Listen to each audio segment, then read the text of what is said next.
Welcome back to my channel. My name is Evelyn and today we are discussing my most anticipated sci-fi and fantasy releases of the first half of 2020.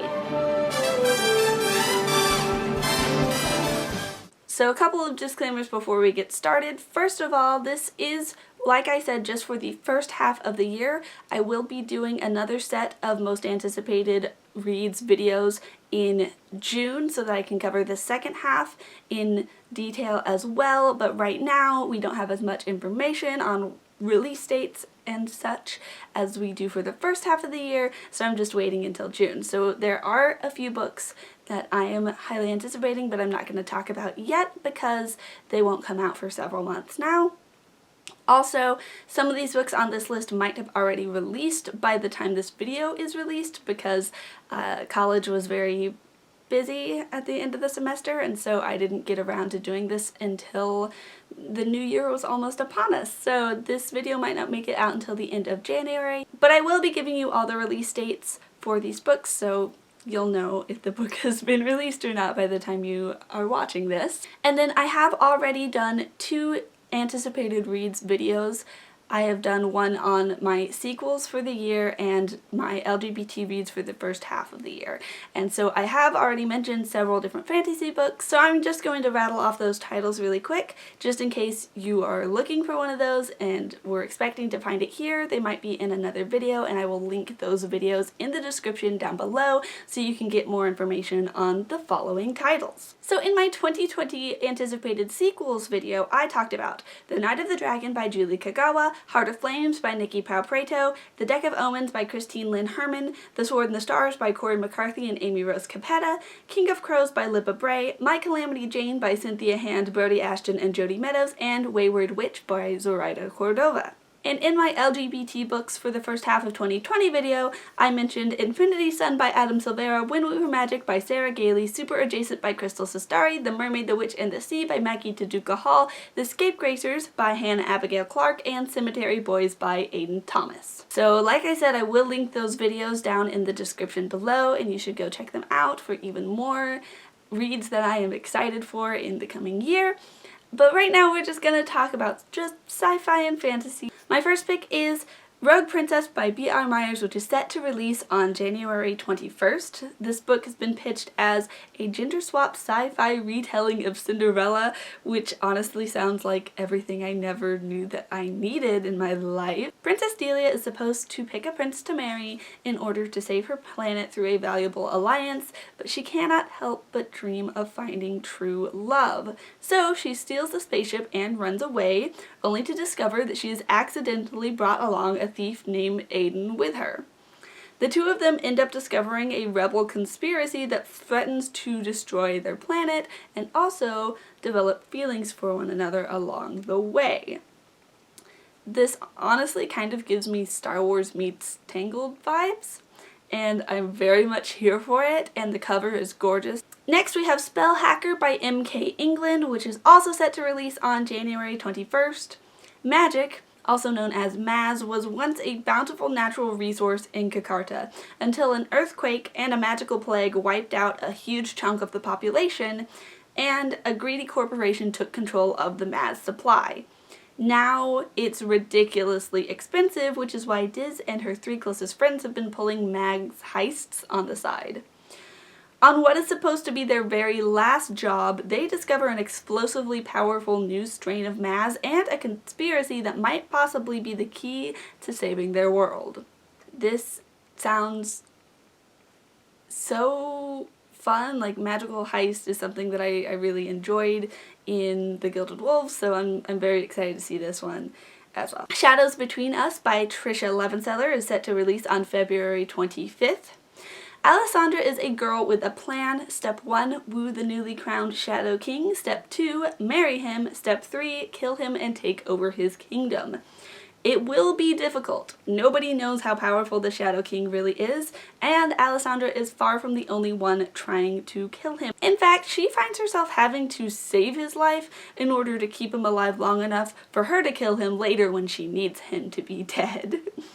but at the same time, she's also struggling not to lose her heart to him. You guys know that I've been a fan of Tricia Levenseller's previous work. I love her strong female characters, and this girl sounds absolutely ruthless, and I'm very excited to meet her. Havenfall by Sarah Holland releases on March 3rd. The Inn at Havenfall is a magical sanctuary connecting 4 ancient worlds together and protecting all who seek refuge there. Maddie Morrow loves the summers that she spends at the inn and hopes that one day she will inherit it from her uncle. That is until a dead body is discovered and her uncle is found gravely wounded, and now Maddie is in charge of the safety of everyone there. You guys know that I love a good portal fantasy, and this one sounds especially interesting since there are 4 worlds connected in this one inn, and the fact that it is like a safe haven that's been attacked. I'm very excited for this. There's supposed to be some sort of like dark secret happening, and it's the first book in a series, so hopefully, fingers crossed, I really enjoy it and I'll be able to get even more magic in the future. Bonecryer's Moon by Catherine Purdy releases on March 10th. The Bonecryers are a mysterious group of women who have the sacred duty of ferrying the spirits of the dead to the underworld. But this power comes with a sacrifice. They must prove their dedication to the gods by killing their one true love. Elise was born to become the matriarch of the Bonecryers, and it is time for her to complete her rite of passage and kill the boy she's destined to fall for. Bastion is seeking revenge for the death of his father at the hands of a Bonecryer, and he kidnaps Elise, sealing their fates together. Sabine is willing to do anything to save her best friend, Elise, even if it means breaking Bonecryer traditions. Thorn by Instar Kahani releases on March 24th. Princess Araya has always longed to escape her awful life, from her cruel family to her betrothal to a powerful foreign prince. As she embarks toward her new home, a powerful sorceress robs her of her identity, taking her place as princess. She seizes the chance to start her life over as a goose girl, but when she learns of the threat the sorceress poses to her new home, she realizes she cannot hide forever.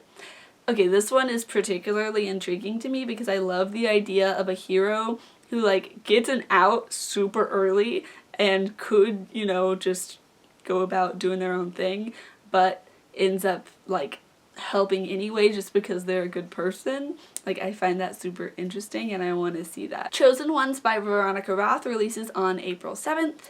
Historically, Veronica Roth and I have not meshed well, but this sounds super interesting. A decade ago, 5 teenagers, Sloane, Matt, Inez, Albie, and Esther, were brought together by the government because one of them was fated to be the chosen one and prophesized to save the world. Together, they ended up defeating this otherworldly enemy known as the Dark One. Now, 10 years later, the world has moved on, although the champions do remain celebrities, and Sloane remains haunted by both the paparazzi and dreams of the Dark One. Then, on the eve of the 10-year celebration of peace, one of the chosen dies, and it is revealed that the Dark One's reign never really ended. Incendiary by Zoraida Cordova releases on April 28th. This is the second Zoraida Cordova book that I've talked about anticipating, and that's just because I love her and her work so much. As a child, Renata Condiva was kidnapped and brought to the palace of Andalusia. Her ability to steal memories from royal enemies enabled a siege that resulted in the deaths of thousands, and the memories she's stolen still weigh heavy upon her. Now she is one of the Whispers, a group of rebel spies working against the crown, although she is mistrusted and even hated by some. When her commander and only solace, Des, is taken captive, she must return to the palace to complete a top-secret mission. This sounds like a far cry from what I've read from Zoraida Cordova before. It's more high fantasy than urban fantasy, which is what the Brooklyn Brujas trilogy has been. However, I really love her prose and I love the magical worlds that she has explored in that series, and so I'm very excited to see this. Is supposed to be inspired kind of by the Spanish Inquisition, I believe, and so like there is going to be kind of a historical element as well, I'm expecting. Anyway, I trust her and I'm very excited to see what she does with a more straight up like traditional fantasy. Don't Call the Wolf by Alexandra Ross releases on April 28th. The forest of Kamina has been attacked by the Golden Dragon and its horde of monsters. Rin, the forest's young queen, turns to Lucas, the last of the dragon slayers. She agrees to help him find his brother who went missing in her forest as long as he can slay the dragon. I haven't been able to find a lot of information about this book. However, what I have been able to find makes me very, very intrigued. You guys know that I love a good dragon book and I have a thing for magical forests right now. And this book seems to have both of those things, and so I'm very interested. Last but not least, we have Goddess in the Machine by Laura Beth Johnson, which releases on June 30th. Andra went into cryogenic sleep expecting to wake up 100 years later with the rest of the colonists. Instead, she wakes up in a cave thousands of years after her friends and family have died, and for some reason their descendants think that she is a goddess. She decides to play along in order to figure out why she was kept in stasis and how she might get back to Earth. But Zaid, the exiled bastard prince of Arensed, might get in her way. He's convinced that the goddess is the key to taking his rightful place on the throne, but if his people realize she is powerless, they will kill her. This concept of like being asleep for so long that when you wake up, there's an entirely new culture and they're worshipping you as a goddess because you've been asleep for so long and you weren't supposed to be asleep for this long. Like, it just sounds like it's going to be amazing. There's supposed to be like a vicious king who's like the bad guy, and also the phrase exiled bastard prince of Arensed might give me some Prince Zuko vibes. So all in all, very excited for this as well as all of the other books on this list. So why do I keep saying excited? Who knows? Alright, that is all that I have for you guys today. If you like this video and you want to see more from my channel, remember to click that subscribe button. I have one more of these videos coming out in January, as well as several more in June, so if you want to know when those are posted, you should ring that bell icon so you can be notified. With that being said, my name is Evelyn. I make new videos every magical Monday, and I'll see you real soon. Bye-bye.